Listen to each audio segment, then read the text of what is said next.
தமிழக வெற்றிக் கழகத்துடைய 2ஆம் ஆண்டு தொடக்க விழாவில் சரியான முன்னேற்பாடுகள் செய்யாதன் காரணமாக அங்கு கூட்ட அரங்கத்திற்குள் சலசலப்பு ஏற்பட்டிருக்கிறது. ஏற்கனவே அனுமதிக்கப்பட்ட அளவை விட கூடுதலான நபர்கள் உள்ளே வந்ததன் காரணமாக அங்கு மகளிர் அணியை சேர்ந்த பலர் அங்கு நின்று கொண்டே அந்த நிகழ்ச்சியை காணக்கூடிய நிலை ஏற்பட்டிருக்கிறது. மேலும் கூட்டத்திற்கு செல்வதற்கு வந்திருந்த அனுமதிக்கப்பட்ட செய்தியாளர்களுக்கும் உள்ளே அனுமதி மறுக்கப்பட்டு அவர்கள் மீது தாக்குதலும் நடத்தப்பட்டிருக்கிறது. இதன் காரணமாக அங்கு ஒரு செய்தியாளருக்கு உடல்நலம் பாதிக்கப்பட்டிருக்கிறது. உடனடியாக ஒரு ஆம்புலன்ஸில் ஏற்றப்பட்டிருக்கிறார் என்ற அன்பை தகவல் தொடர்பாக வணக்கம். கெட் அவுட் என்ற ஹேஷ்டாகோட கையெழுத்து இயக்கத்தை தொடங்கி வைத்திருக்கார் தமிழக வெற்றிக் கழக துணைத் தலைவர் விஜய். இதில் மத்திய மாநில அரசுகளை சுட்டிக்காட்டியிருக்காரு. வெவ்வேறு இப்போ இருக்கக்கூடிய சமகால பிரச்சனையே அந்த கையெழுத்து இயக்கத்துடைய அடிப்படையாக சுட்டிக்காட்டியிருக்காரு. இந்த கெட் அவுட் அப்படின்றது யாருக்கான கெட் அவுட்? பிரசாந்த் கிஷோர் இதில் கையெழுத்திட மறுத்திருக்காரு. அரசியல் ஆலோசகரே இதில் கையெழுத்திட மறுத்தது அப்படின்றத நம்ம எப்படி பார்க்கறது? இல்ல, அரசியல் ஆலோசகர் கையெழுத்திட மறுத்தது அது எதற்காக மறுத்தார் அப்படிங்கறது நாம யூகிக்க முடியாது. நான் என்ன நினைக்கிறேன்னா, தமிழ்நாட்டு அரசியலில் பிரசாந்த் கிஷோர் அவர்கள் ஒரு அரசியல் ஸ்ட்ராட்டஜிஸ்ட், வியூக வகுப்பாளர், அவ்வளவுதான். அதனால அவர் தமிழ்நாட்டை சேராதவர் என்பதால் இதில் நான் கையெழுத்திட வேண்டாம் என்று கூட அவர் நினைத்திருக்கலாம். அது ஒரு விஷயம். மத்திய மாநில அரசுகள் ரெண்டுமே சுட்டி காட்டியிருக்காரு. சோ மத்திய அரசுக்கு எதிராக அவருடைய ஸ்டாண்டை வெளிப்படுத்த விரும்பலையா, இல்ல அதுக்கு ஒத்துக்கல அப்படின்னு எடுத்துக்க முடியுமா? இல்ல, அப்படி எடுத்துக்க வேண்டிய அவசியம் இல்லை. ஏன்னா மத்திய அரசுக்கு எதிராக இப்போ 2021ஆம் ஆண்டு திமுகவோடு வேலை செய்த பிரசாந்த் கிஷோர் அவர்கள் மத்திய அரசை எதிர்க்கலையா?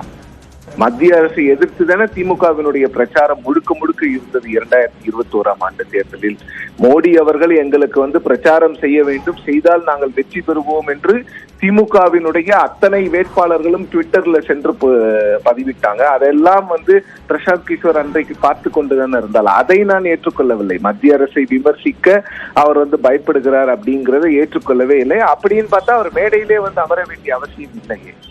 என்னை பொறுத்தவரையில் நான் என்ன யூகிக்கிறேன்னா, அதாவது தமிழ்நாட்டு அரசியல் நான் ஒரு வியூக வகுப்பாளராக மட்டுமே இதில் இருக்க விரும்புகிறேன், இதில் என்னை இந்த அரசியலில் சேர்த்து விடாதீர்கள் அப்படின்னு அவர் சொல்ற மாதிரி தான் நான் இதை பார்க்கிறேன்.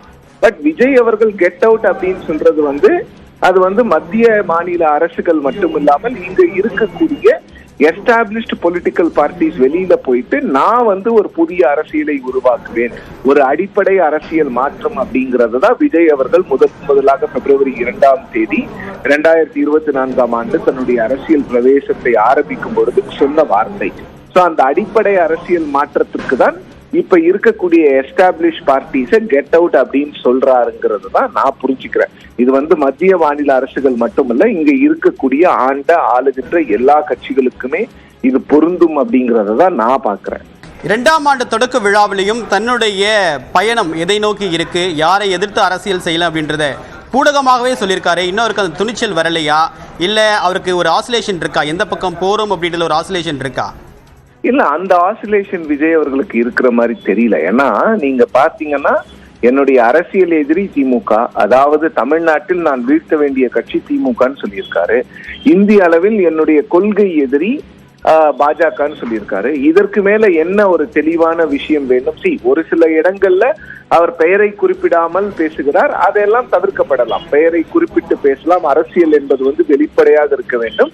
எல்லாமே அடுத்தவர்கள் பிட்வீன் த லைன்ஸ் ரீட் பண்ணி புரிஞ்சுக்கணும்ன்ற அவசியம் எல்லாருக்கும் கொடுக்க கூடாதுங்கிறதுல நான் உறுதியா இருக்கிறேன். விஜய் அவர்கள் ஒரு சில நேரங்களில் அந்த அட்டாக்ஸை ரொம்ப டைரக்டா பண்ணணுங்கிறதுல இருக்கேன், தெளிவா இருக்கணும் விஜய் அவர்கள். ஆனால் அவர்கிட்ட ஒரு கிளாரிட்டி இல்லைங்கிறது என்னால் ஏற்றுக்கொள்ள முடியும். ஏன்னா கிளாரிட்டி இருக்கிறதுனாலதான் அரசியலுக்கு வராரு. கிளாரிட்டி இருக்கிறதுனாலதான் இங்க இருக்கிற ஒரு ஸ்ட்ராட்டஜிஸ்ட் மட்டும் இல்லாம வெளியில இருந்து ஏற்கனவே தமிழ்நாட்டில் வேலை செய்த ஒரு அவுட் சைடர் ஸ்ட்ராட்டஜிஸ்டா அவரை ஸ்பெஷல் அட்வைசரா வச்சிருக்கும் போது அது அவரோட இன்டென்ட்டை காமிக்குது. எல்லாரும் என்ன சொல்றாங்க, அவர் வெளியில வரல. நிச்சயமாக விஜய் அவர்கள் வெளியில் வர வேண்டும், மக்களை சந்திக்க வேண்டும், பப்ளிக் என்கேஜ்மெண்ட்ஸ் அதிகமா பண்ணணுங்கிறதுலாம் மாற்று கருத்து கிடையாது. அதெல்லாம் பண்ணாதான் அரசியலில் சாதிக்க முடியும் தமிழ்நாடு போன்ற மாநிலங்களில். ஆனால் கிளாரிட்டி இருக்கிறதுனாலதான் இவ்வளவு பெரிய விஷயங்களை செய்ய முடிகிறது. ஒரு நேஷன் வைட் ஃபேமஸான ஒரு ஸ்ட்ராட்டஜிஸ்ட அவரை கூட்டிட்டு எங்களுக்கு வியூகங்களை வகுத்து கொடுங்கன்னு கேட்கும் பொழுது அதுல இருக்கிற சீரியஸ்னஸ் தான் நான் பாக்குறேன். உங்களோட கருத்துக்களுக்கு மிக்க நன்றி திரு சிவப்பிரியா.